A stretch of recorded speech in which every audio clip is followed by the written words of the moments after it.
Today I'm going to be reading Gateway of the Mind, classic. Alright, let's read it.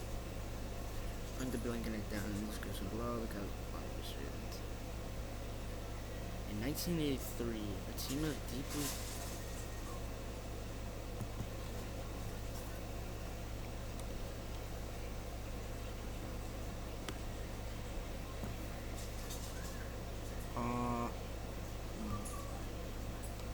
I'm gonna unplug the mic for a minute.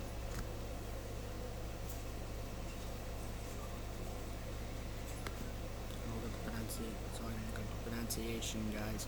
Yeah, I'm kind of sorry for doing that, but I have to, so I can listen to it, so I can pronounce it. Not in British. Pious. And in American.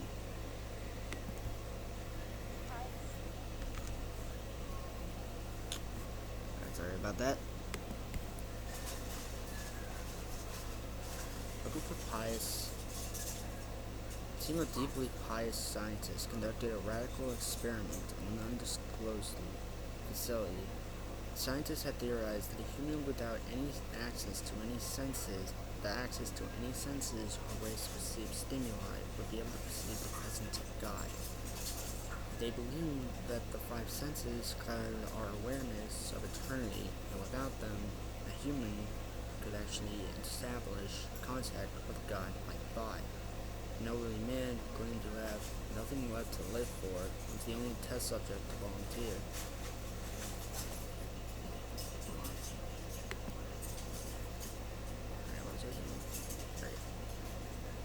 To purge him of all his senses, scientists performed a complex operation in which every sensory nerve connection to the brain was surgically severed. Although the test subject retained full muscular function, he could not see, hear, taste, smell, or feel, and no possible way to communicate or even sense the outside world. He was alone with his thoughts. Scientists monitored him about as he spoke aloud about his state of mind and jumbled slurred sentences that he couldn't even hear. After 4 days, the man claimed to be hearing hushed and unintelligible voices in his head. Assuming it was an onset of psychosis, scientists paid little attention to the man's concerns.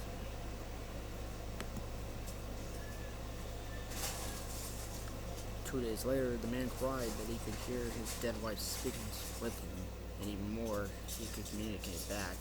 Scientists were intrigued, but were not convinced until the subject started naming dead relatives of the scientists. He repeated personal information to the scientists that only their dead spouses and parents would have known at this point.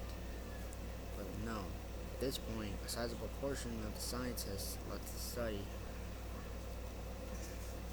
After a week of conversing with the deceased through his thoughts, the subject became distressed and saying the voices were overwhelming, and every waking moment his consciousness was bombarded by hundreds of voices that refused to leave him alone. He frequently threw himself against the wall, trying to elicit a pain response. He begged the scientists for sedatives so he could escape the voices by sleeping. This tactic worked for 3 days until he started having severe night terrors.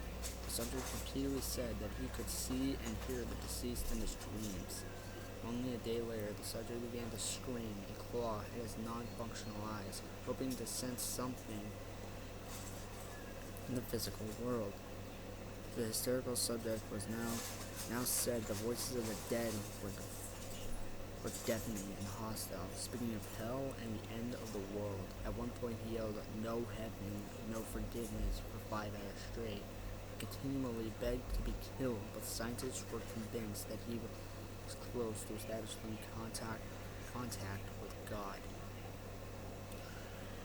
After another day, the subject could no longer form coherent sentences. Seemingly mad, he started by chunks of flesh from his arm. The scientists rushed to the test chamber and restrained him to a table so he could not kill himself. After a few hours being tied down, the subject halted his struggling and screamed. He stared blankly at the ceiling as teardrops silently streaked across his face. For 2 weeks, the subject had to be manually rehydrated due to the constant crying.